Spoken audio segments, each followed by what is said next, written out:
بسم اللہ الرحمن الرحیم۔ ناظرین السلام علیکم ورحمۃ اللہ وبرکاتہ۔ حضرت عثمان غنی رضی اللہ عنہ کے بعد مسلمانوں کے چوتھے خلیفہ بنے حضرت علی ابن ابی طالب رضی اللہ عنہ، اور ان کو اللہ کے نبی صلی اللہ علیہ وسلم نے اسد اللہ کا خطاب دیا، اسد اللہ کا لقب عطا فرمایا، یعنی اللہ کا شیر۔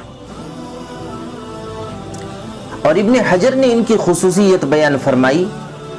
کہ یہ نبوت سے 10 سال پہلے پیدا ہوئے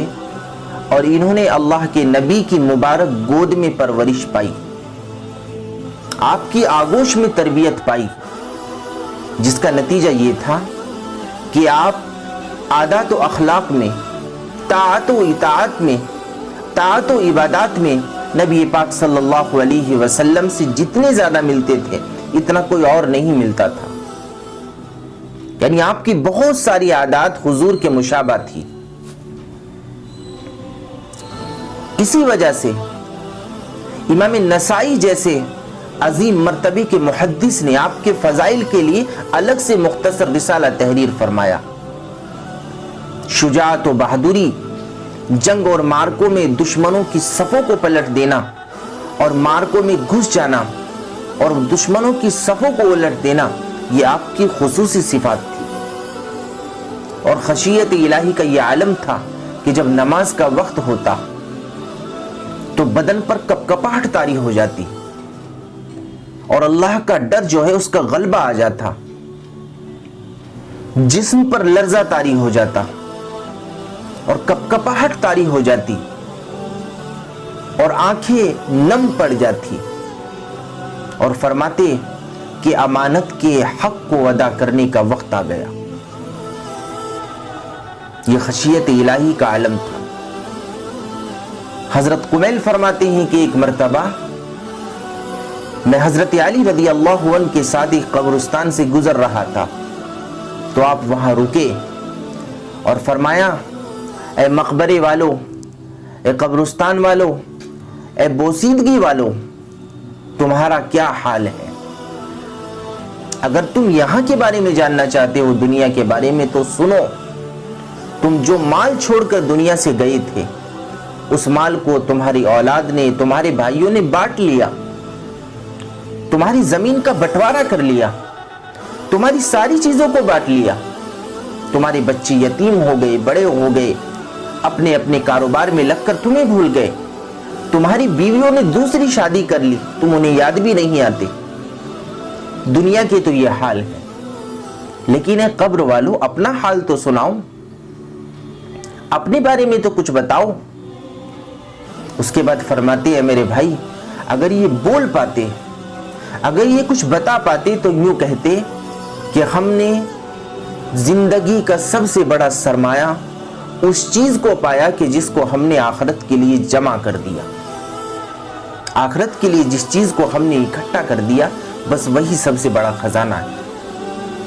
اور پھر حضرت علی رضی اللہ عنہ نے اپنے ساتھی قمیل سے فرمایا کہ قبر عمل کا صندوق ہے، اور موت کے وقت اپنی زندگی کے اچھے یا برے اعمال اس کے اندر رکھ کر انسان اپنے ساتھ لے جاتا ہے، اور پھر قبر سے ہی جنت اور جہنم کے مناظر شروع ہو جاتے ہیں۔ اس لیے فرمایا، دنیا کی زندگی کا ہر قدم سوچ سمجھ کر اور احتیاط سے اٹھاؤ۔ یہ خشیت الہی کا عالم تھا کہ اپنی ایمان کی تازگی کے لیے، اپنی آخرت کی فکر کے لیے حضرت علی رضی اللہ عنہ کا یہ کلام تھا۔ اور حضرت قیس ابن حازم فرماتے تھے کہ حضرت علی رضی اللہ عنہ نے فرمایا کہ عمل کی بنسبت عمل کے مقبول ہونے کی طرف تقوی کے ذریعے سے زیادہ کوشش کرو، اس لیے کہ تقوی کے ہوتے ہوئے کوئی بھی عمل چھوٹا نہیں کہا جا سکتا، یا کسی بھی عمل کو تھوڑا نہیں کہا جا سکتا، اور یہ کس طرح ہو سکتا ہے جبکہ وہ عمل قبول کر لیا گیا۔ اور یہ بھی فرمایا کہ جو شخص اللہ کی تقدیر پر راضی رہے اور اللہ کی تقدیر پر خوش رہے تو تقدیر تو اس پر جاری ہو ہی جاتی ہے، لیکن اپنی رضا کا ثواب اللہ اسے عطا فرماتے ہیں۔ لیکن جو شخص تقدیر پر راضی نہ رہے تو تقدیر تو اس پر جاری ہو کر ہی رہے گی، جو مقدر میں ہے وہ تو ہو کر ہی رہے گا، لیکن اللہ کی ناراضگی کا سبب وہ چیز ضرور بن جائے گی۔ اس لیے فرمایا کرتے تھے اپنی تقدیر پر راضی رہو اور یہ سمجھو کہ جو کچھ معاملہ میرے ساتھ ہو رہا ہے یہ ہونا ہی تھا، اس کو کوئی نہیں ٹال سکتا تھا۔ اور فرماتے تھے کہ دنیا مردار ہے اور اس کو چاہنے والے، اس کے پیچھے بھاگنے والے، اس کی طلب رکھنے والے کتے ہیں،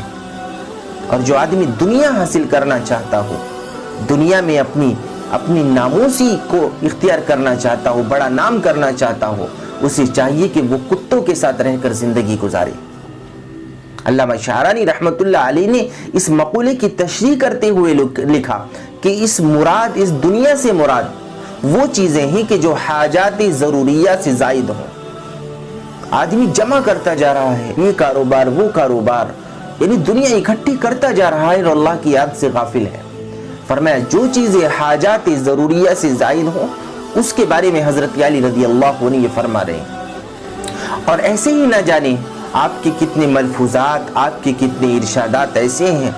کہ جو ہماری زندگی کی صحیح سمت ہمیں عطا فرما سکتے ہیں۔ ہمیں چاہیے ہم اپنے اکابرین کی طرز زندگی کو پڑھیں، اس کو جانیں اور اس کے مطابق عمل کریں۔ تو یہ چند باتیں تھی، اللہ ہم سب کو ان پر عمل کی توفیق عطا فرمائے۔ وآخر دعوانا الحمد للہ رب العالمین۔